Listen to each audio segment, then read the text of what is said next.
From my living room window, I watched the chaos unfold like a slow-motion train wreck. A tow truck's yellow lights flashed in the late afternoon sun, its engine growling as it backed toward my Porsche. Standing there, clipboard in hand, was Linda Harper, the neighborhood's self-crowned dictator. Everyone called her Karen when she wasn't listening, which was most of the time. She waved her arms, barking orders at the tow truck driver, who looked like he'd rather be anywhere else. Pain shot through my leg as I grabbed my cane and phone, hobbling outside as fast as I could.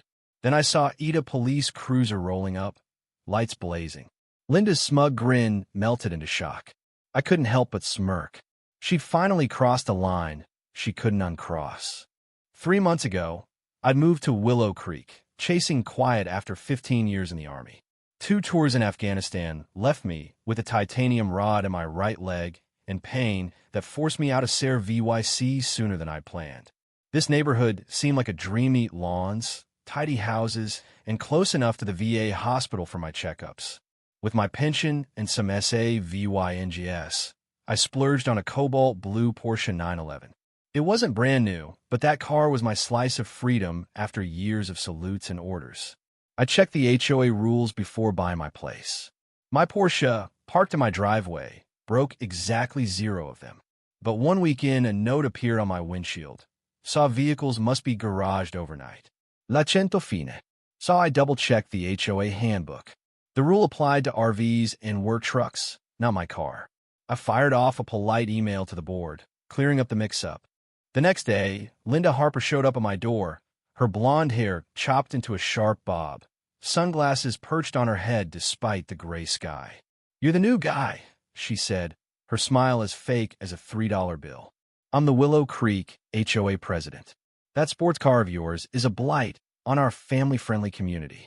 Property values, you know." I kept my cool, explaining my Porsche was legal and on my property. Her smile vanished. "We'll see about that," she snapped, storming off. For 2 months, Linda waged war. Citations piled up, saw excessive noise, saw my engine was stock, saw improper paint color, saw no such rule existed, even saw unauthorized vehicle modifications, saw because of my disabled plates. Each time, I sent calm, factual replies to the entire HOA board. Neighbors started whispering warnings. "She ran the Martinez family out last year," Mrs. Lee across the street told me. Before that, it was a couple with newborn twins. She said their strollers were clutter.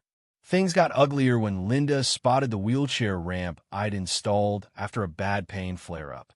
Saw unapproved exterior modifications, saw her next notice screamed, demanding I tear it down or pay due law $500. I filed for a Fair Housing Act accommodation, sending certified copies to every board member.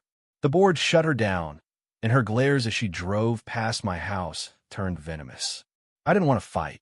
All I wanted was to heal and live quietly. Last Thursday, I'd had a minor procedure at the VA, hospital, nothing major, but it left me sore with orders to stay off my feet for 2 days. I was sprawled on my couch when a diesel engine's rumble jolted me upright. Through the window, I saw the tow truck inching toward my Porsche, Linda standing there with paperwork like she'd already won. Grimacing, I grabbed my cane and phone, limping down the driveway. The driver, a nervous kid in his 20s, had hooked my car's frame. "Stop," I shouted. "That's my car. You can't tow it." He glanced between me and Linda, unsure.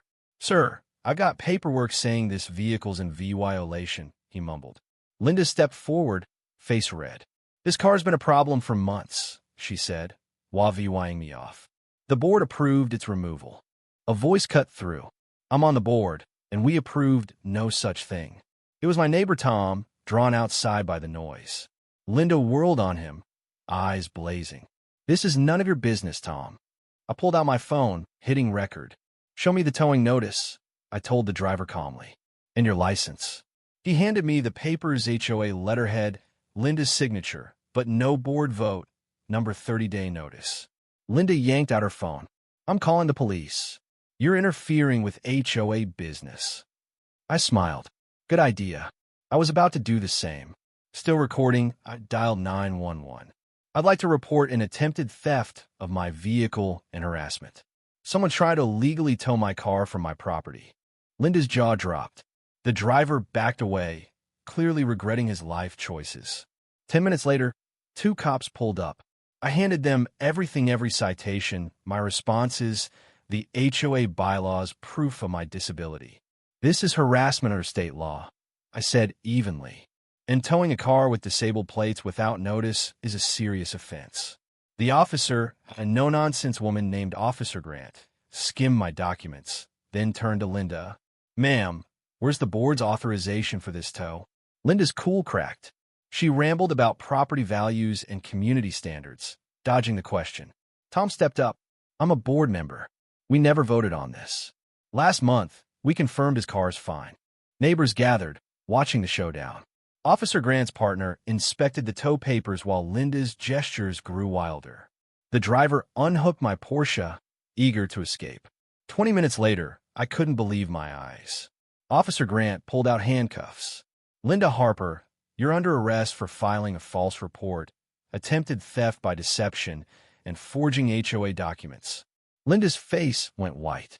This is absurd. I'm the HOA president, she sputtered as they read her rights.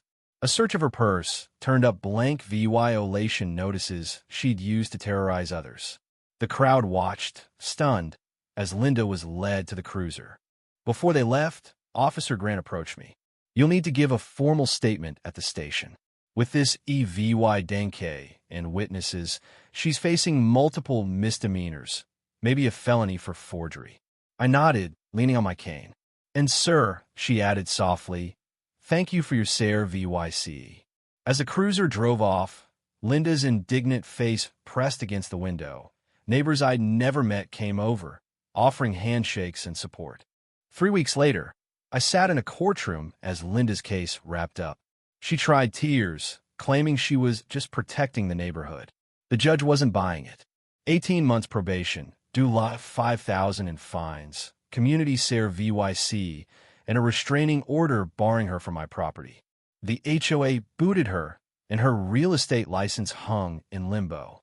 As the gavel fell, Linda sobbed, "This will ruin me." The judge's reply was ice cold. "You should have thought of that before harassing a disabled veteran, Ms. Harper." My Porsche still sits in my driveway, gleaming under the sun. I come to Willow Creek for peace, and despite Linda's crusade, I found it not just in quiet evenings, but in the neighbors who stood by me. Linda's reign was over, her perfect mask shattered. But as I think back, I wonder, how far would she have gone if I hadn't fought back? What do you think, did Linda deserve her punishment? Or was she just a misguided control freak? Should HOAs have this much power over our homes? Drop your thoughts below. Hit that like button if you're Team Porsche, and subscribe for more stories where entitlement meets justice.